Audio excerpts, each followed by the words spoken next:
Howdy folks, it is Diecastbuffet here again.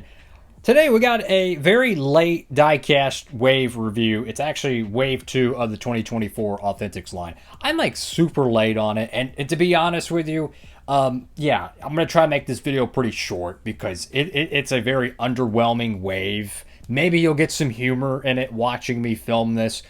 Anyways, if you can, give the video a thumbs up. Hey, it helps out the channel, tells YouTube, hey, you enjoy this content, and it allows it to share it with other people. So let's go ahead and jump right to it. So, Wave 2 of 2024 is going to be the Peg Warm Wave of the year. 40th anniversary wave. I don't want to go on a rant or a tangent or a diatribe about this, but the reality is this. Anniversary stuff 1 year after, people just don't care. I'm sorry, that's just a fact. I don't make the rules, I just state the facts. Let's talk about it. So, first diecast is literally a fantasy 40th anniversary Hendrick Motorsports car.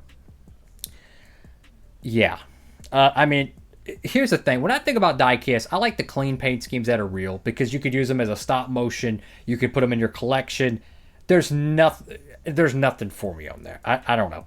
You got a fantasy Jeff Bodine car. Looks cool, but it has the goofy 40th anniversary logo on the hood. I'm just not a fan of it. I'm just not. I'm sorry. I don't collect these fantasy sets. I don't know. Like, some people do. That's great. I respect everyone's opinions on this channel. But, man, I don't know. They did the 75th petty anniversary set. Old school paint schemes on the new cars. But it's like, I just know these things are going to be in clearance bins. Like, the average young NASCAR fan is not going to go crazy over these things. And then you think about the long-term collectability of these cars. It's not going to be there. Like, what is going to retain value more? A 10 random 164 raced wins or 10 Hendrick Motorsports 40th anniversary fantasy cars or petty 75th anniversary fantasy cars? Which one? Because historically, the anniversary cars do not hold up to value. I'm just keeping it real. Look at all the Sam Bass cars. How many people are going out of their way to collect a 2007 Christmas car? I'll read your comment if you have a reply to that.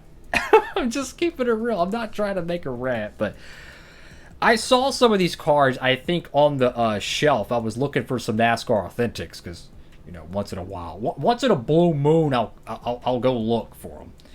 And yeah, I didn't pick any of them up because, yeah.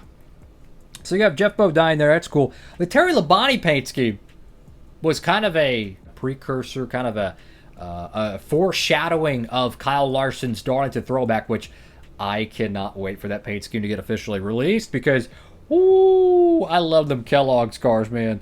Anyways, this is a cool looking thing, but it still has the goofy 40th anniversary logo on it. It does nothing for me. Like, if they would have released these cars on the original diecast mold, like they would have done the Terry Labonte on a 96 Monte Carlo, maybe I would have been more enthusiastic about it. But like, no one's going to use these in their diecast stop motions. These are going to be donor cars. They're going to peg warm. They're going to be clearance bin material if they did not overproduce it. If they overproduce these things, oh boy. Oh boy. Just keeping it real, man. We got the Mark Martin one, which makes me feel old because this is based off the 2009 Kellogg's car. Why couldn't they just release a 2009 COT? You know that would have made my year if they would have done that. Just a random COT. Darrell Waltrip number 17. No Tide logos. I don't even know if the yellow and orange is day glow. From what I see, it looks like the Kenseth 2015 PTC/WLS car, which, if you don't know, had the most plainest, ugliest shade of orange known to man, and they made it on the botched mold. Go figure. Jeff Gordon? I mean, it looks cool, but can't we get an Exalta logo on there, a Pepsi logo, something? Just give me something. Give me a reason to put this in a diecast stop motion, because these things look goofy. Tim Richmond? Hey, that Tim Richmond Pocono race win car. Really cool piece. Highly recommend checking out. 164 scale got made. Awesome. That is a million times more interesting to me, that Pocono race twin from the 80s that they made recently, than this. Just keeping it real. Ken Schrader.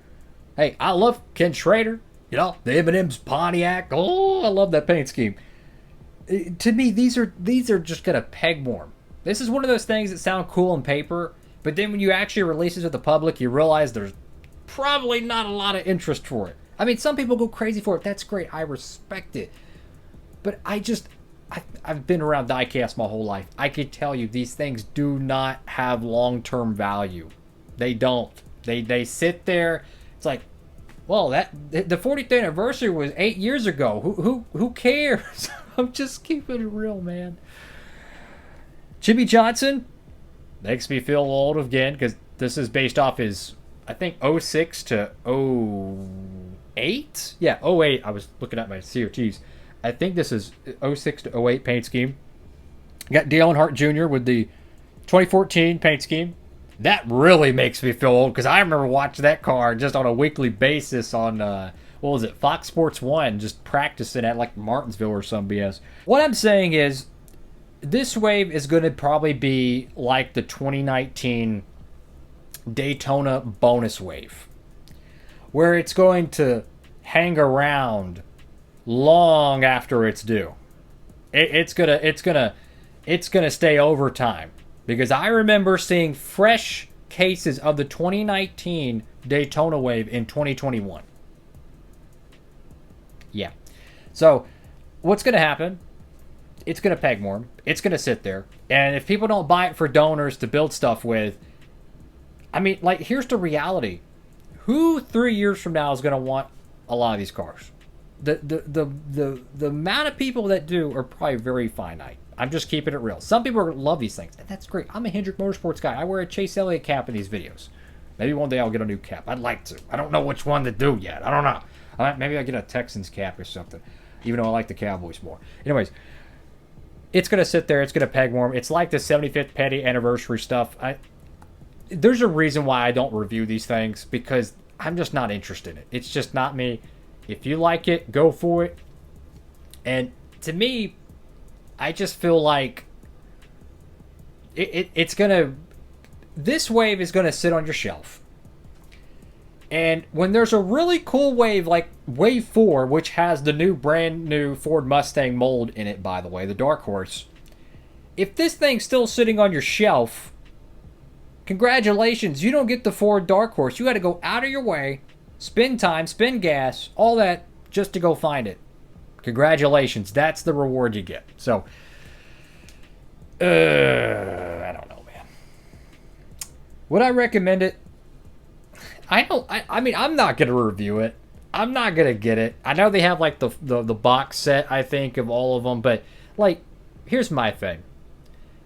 If I'm a collector, or if I'm just a fan of diecast, would I recommend someone spending their money on these cars, or buying the Race to Win diecast from 2023, buying some of the 2311 cars, the Penske cars, Hendrick cars, whatever it be, or even the 2024s, whatever it be? I would recommend you do that, because long term, those are going to have more value. So if you wanted to get rid of them one day, someone's going to care about them. These, I don't know. If they underproduce it, then maybe, but enough of me ranting. Thank you all for watching. Have a blessed one. If you love this wave, look, guys, I appreciate y'all watching, and I respect your opinion. Y'all know this. Even when I'm ranting on stuff I don't like, I still respect all the opinions. You can even look at the comments. Even people who disagree with me, I still like their comment, because I respect that, man. It's a discussion. It's a family on this channel. So, thank you all for watching. Have a blessed one. And for all your normal diecast shopping dudes, head over to Circle by Diecast. Use promo code if you like, Diecastbuffet. Any orders $30 or more, you could save on shipping. Saves you a buttload, so check it out. They do have the 40th anniversary stuff over there. If you're interested in it, maybe pick it up. But if not, there's a lot of really, really cool diecasts over there that I personally would recommend getting instead. That's all for now. Diecastbuffet signing off.